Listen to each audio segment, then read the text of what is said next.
Hey guys, my name is Eric Van Mater. If you've been following me for any amount of time on social media, you at least have a small understanding of my background. I played collegiate baseball, coached collegiate baseball, collegiate strength conditioning coach for a little while.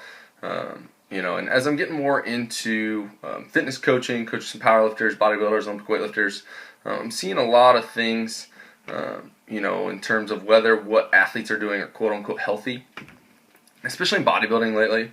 I'm seeing a lot of people that are claiming that, or getting on people for what they're doing is not healthy. And I think it's good to clarify some things here. Especially when you're talking high levels of competition or sport, and the risk factors that are involved in each. In just about any and every event or activity, the higher level of competition you're trying to compete at, the higher those risk factors and more risk factors are involved.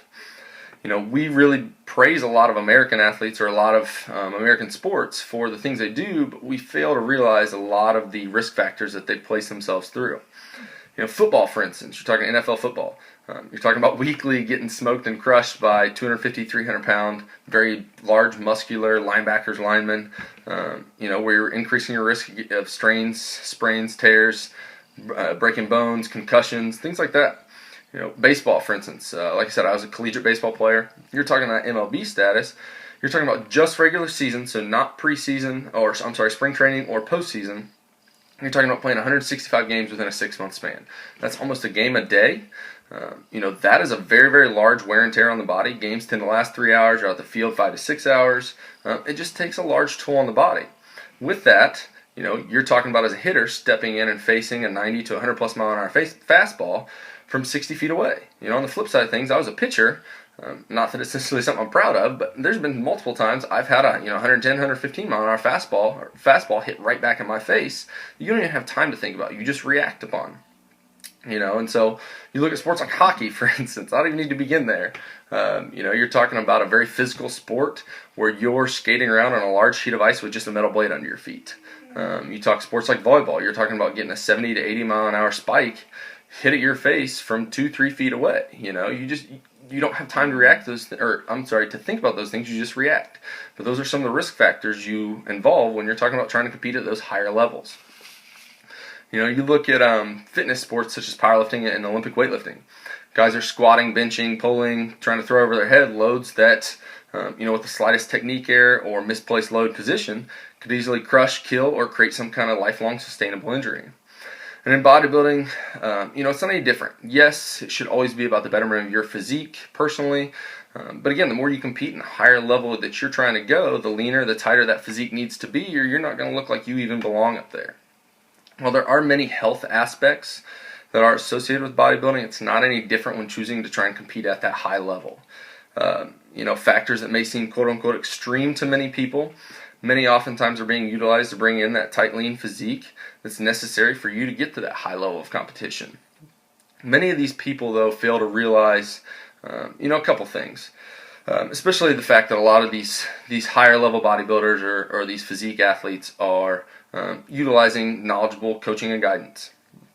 Most of them take an extended off season, allow their bodies to recomp their metabolic rate and capacity to recomp. This allows their hormones to bounce back out, and it's not a year-long look that they're trying to sustain here. It's for a very short, brief period to step on stage for competition.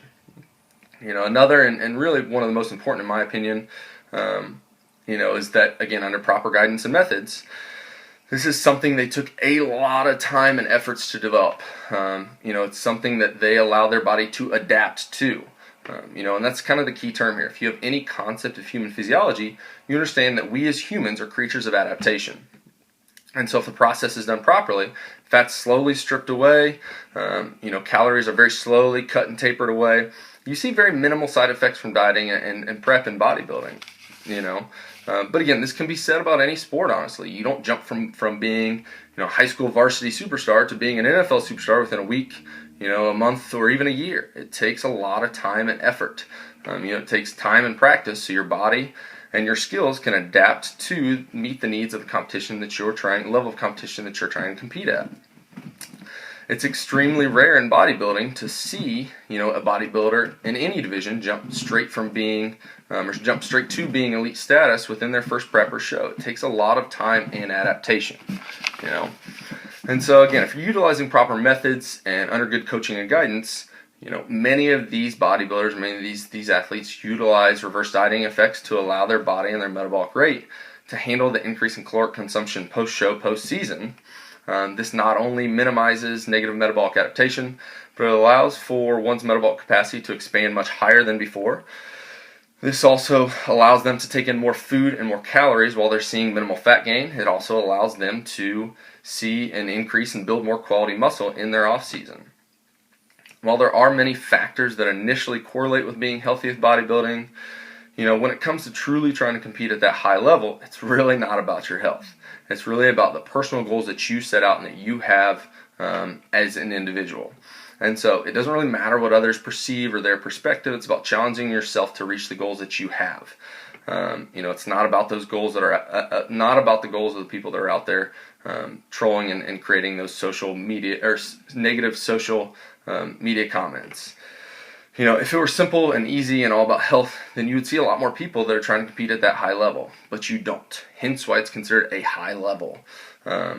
Instead, these people want to throw out their opinion, when in reality, they really typically have very little knowledge of what's went on, the process they've went through, the amount of time and efforts they've placed into creating the physique that they've worked so hard for, and that they're very personally proud of, which is truly what matters at the end of the day.